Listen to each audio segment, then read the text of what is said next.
بیع د محقله او مزابنه تفصیلي موږ تاسو ویلې دي د دغه نبی رسول الله منع کړی ده.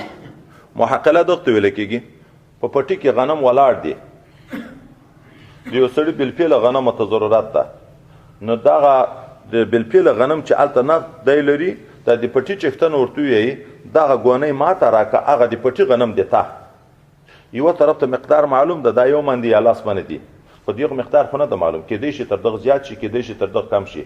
سود احتمال چې راغی شبهه د ربا په حکم د ربا کې ده. او مزابنه دغه ده د خرما په سر باندې هلته میوه ده، دلته سړي اوس خوراک دپاره ضرورت ده، دغه نه دا تازه خرما واخلي، دغه خرما ماته راکړه دا تمر، هغه د ونې په سر خرما هغه د تا چې کله پخې شو ته به دروشکې، بیا احتمال د زیادت د نقصان شته پکې دا ناجایز ده. بیع د محقلې بیع د مزابنې د دواړو نه حضرت پیغمبر علیه السلام منع کړې ده. اوس خبره بله دلته نه وې چې ذکر کېږي چې مخکې موږ تاسې نه ده ویلې، غنم په صفا اوربشو سپینې سلط چې دا لیشچې میشې تر لري دغه سودا یو په بل باندې څنګه ده، تضاعف کې جایز ده که ناجایز ده؟ نو دلته چې دا چې خرچېږي یو په بل باندې بیضا بسلط، نو نبی علیه الصلاة والسلام د حضرت عبدالله ابن یزید نه روایت ده چې زید ابا عیاش پوښتنه د حضرت سعد رضی الله عنه نه په دغه باب کې وکړه. حضرت سعد ورته په جواب کې وویل چې کوم یو د دې بهتر ده؟ هغه ورته ویل غنم بهتر دی. نو چې غنم بهتر دی نو سودا سره ناروا ده. مثلان به مثلین، خو یو کې صفت خوبایي ده پکې ناروا ده. بیا د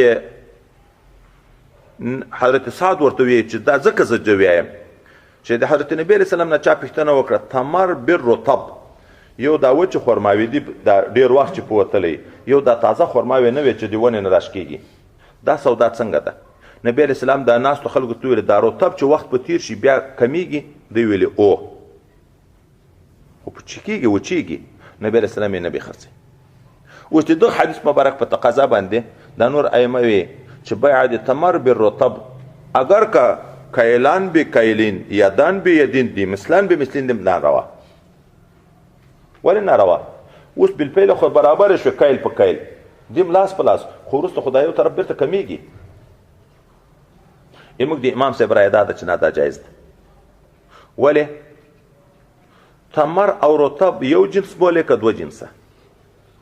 که یو جنس وي په اول د حدیث جایز، که دوه جنس وي په آخر د حدیث جایز. کوم حدیث؟ هغه حدیث چې موږ تاسو موږ اوږد ویلې الذهب بالذهب والفضة بالفضة والحنطة بالحنطة والشعير بالشعير والتمر بالتمر والملح بالملح يدان بيدين مثلان بمثل والفضل ربا وإذا اختلفا فبيعوا كيف شئتم.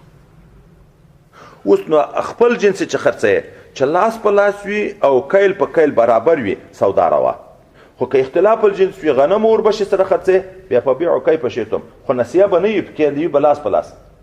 اوس دا یو جنس بولې که دوه؟ که یو جنس وي خو تمر به تمر کیلان به کیلین یدن به یدین دي، ولې ناروا دي؟ که دوه جنس وي خو اوربش او غنم هغه د تفاضل پکې جایز ده، نو تفاضل دې پکې راشي، تمر دې کم شي، تمر هغه رطب بیا جایز ده.